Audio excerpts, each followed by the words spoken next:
राधे राधे। स्वागत है आप सबका आपके अपने चैनल निष्ठा भक्ति भाव पर। आज है बुधवार और बुधवार को आज हम सुनेंगे गणेश जी की कथा। लेकिन उससे पहले अगर आप हमारे चैनल पर नए हैं तो चैनल को सब्सक्राइब करिए, और अगर आज की कथा और ये वीडियो आपको पसंद आता है तो वीडियो को लाइक और शेयर करिए। चलिए अब कथा शुरू करते हैं। एक समय की बात है, एक भाई बहन रहा करते थे। बहन का नियम था कि वह अपने भाई का चेहरा देखे बिना खाना नहीं खाती थी। हर रोज़ वह सुबह उठती और जल्दी जल्दी सारा काम करके अपने भाई का मुंह देखने के लिए उसके घर जाती थी। एक दिन रास्ते में एक पीपल के नीचे गणेश जी की मूर्ति रखी हुई थी। उसने भगवान के सामने हाथ जोड़कर कहा कि मेरे जैसा अमर सुहाग और मेरे जैसा अमर पीहर सबको दीजिए। यह कहकर वह आगे बढ़ जाती है। अब जंगल से होते हुए झाड़ियों के कांटे उसके पैरों में चुभ जाते हैं। वह भाई के घर पहुंचती है और भाई का मुंह देखकर बैठ जाती है। इतने में ही उसकी भाभी आती है और भाभी उसके पैरों में कांटे चुभे हुए देखकर पूछती है कि अरे ये क्या हो गया तुम्हारे पैरों में। तो वह जवाब देती है कि रास्ते में झाड़ियाँ थी और झाड़ियों के कांटे मेरे पैरों में चुभ गए। ये तो कुछ भी नहीं है, ठीक हो जाएगा। ऐसा कहकर बहन वापस अपने घर जाने लगी।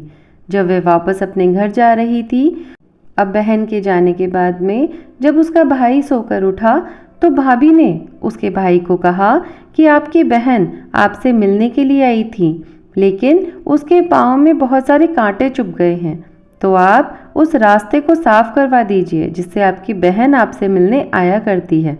तो भाई ने यह सुनते ही कुल्हाड़ी उठाई और जाकर सारी ही झाड़ियों को काटकर रास्ता साफ कर दिया। लेकिन रास्ता साफ करते करते ही जो गणेश जी का स्थान बना हुआ था वो भी उसने रास्ते में से साफ कर दिया। यह देखकर भगवान गणेश गुस्सा हो गए और उसके भाई के प्राण हर लिए। जब लोग अंतिम संस्कार के लिए उसके भाई को ले जा रहे थे तब उसकी भाभी ने रोते हुए लोगों से कहा कि अरे थोड़ी देर रुक जाओ, इनकी बहन आने वाली है। वह अपने भाई का मुंह देखे बिना नहीं रह सकती है, यह उसका नियम है।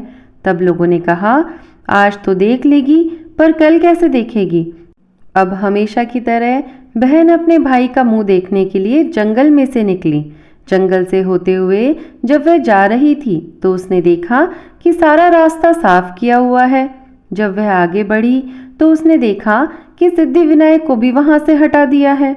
तब उसने जाने से पहले गणेश जी को एक अच्छे से स्थान पर रखकर उन्हें स्थान दिया और हाथ जोड़कर बोली, भगवान मेरे जैसा अमर सुहाग और मेरे जैसा अमर पीहर सबको देना। और यह बोलकर फिर वो आगे निकल गई। जब भगवान ने यह देखा तब भगवान सोचने लगे कि अगर इसकी नहीं सुनी तो हमें कौन मानेगा, हमें कौन पूजेगा। तब सिद्धिविनायक ने उसे आवाज़ दी, बेटी इस खेजड़ी की 7 पत्तियां लेकर जा और उसे कच्चे दूध में घोलकर भाई के ऊपर छींटा मार देना, वह उठकर बैठ जाएगा। यह सुनकर जब बहन पीछे मुड़ी तो वहां कोई नहीं था। फिर वह यह सोचने लगी कि ठीक है, जैसा सुना वैसा कर लेती हूँ। फिर वह खेजड़ी की 7 पत्तियां तोड़कर अपने भाई के घर पहुंची। उसने देखा वहां कई लोग बैठे हुए हैं और भाभी बैठी रो रही है, भाई की लाश रखी हुई है। तब उसने उन पत्तियों को जैसा उसे बताया गया था उस नियम के तहत भाई के ऊपर इस्तेमाल किया। तब भाई उठकर बैठ गया। भाई बोला, बहन मुझे तो बहुत ही गहरी नींद आई थी। तब बहन बोली, यह नींद किसी दुश्मन को भी ना आए। और उसने फिर सारी बात अपने भाई को बताई। इतना सुनते ही भाई ने अपनी गलती स्वीकार करी और गणेश जी से हाथ जोड़कर क्षमा याचना की।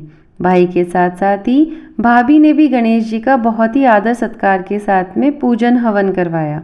और जैसे भाई बहन के पवित्र रिश्ते की लाज रखी, वैसे ही गणेश जी सबकी लाज रखें, सभी का साथ दें। बोलो गणेश जी महाराज की जय। अब आइए सुनते हैं गोबर गणेश की कहानी।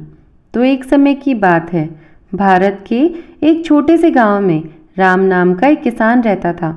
राम भगवान गणेश के एक समर्पित अनुयायी थे और वे अक्सर प्रार्थना करते थे और उनका आशीर्वाद लेने के लिए पूजा करते थे। एक दिन जब वह अपने खेतों में था, राम गोबर के एक बड़े ढेर पर ठोकर खा गया। गोबर से ठोकर खाकर गिरने से नाराज होने के बजाय उसने एक अवसर देखा। उन्होंने गाय के गोबर को एकत्र किया और उसे भगवान गणेश की मूर्ति में डालना शुरू किया।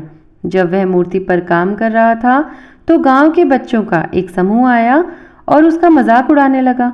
मूर्ति को गोबर गणेश या गाय का गोबर गणेश कहते हुए वे हंसे और उसे ताने मारे, लेकिन राम ने उनके उपहास से खुद को परेशान नहीं होने दिया। वह भक्ति और प्रेम के साथ मूर्ति पर काम करता रहा। आखिरकार घंटों की मेहनत के बाद मूर्ति बनकर तैयार हुई। राम ने इसे एक छोटे आसन पर रखा और पूजा शुरू की। जब वह पूजा कर रहे थे तो उन्हें अपने कमरे में भगवान गणेश की मजबूत उपस्थिति महसूस हुई। उन्होंने महसूस किया कि देवता के प्रति उनकी भक्ति और प्रेम ने गाय के गोबर से बनी हुई उस मूर्ति को एक दिव्य मूर्ति में बदल दिया है। गोबर गणेश का शब्द पूरे गांव में तेजी से फैल गया। लोगों को पहले तो संदेह हुआ, लेकिन उन्हें जल्द ही राम की भक्ति की शक्ति का एहसास हो गया। वे गाय के गोबर की मूर्ति की पूजा करने के लिए उसके घर आने लगे।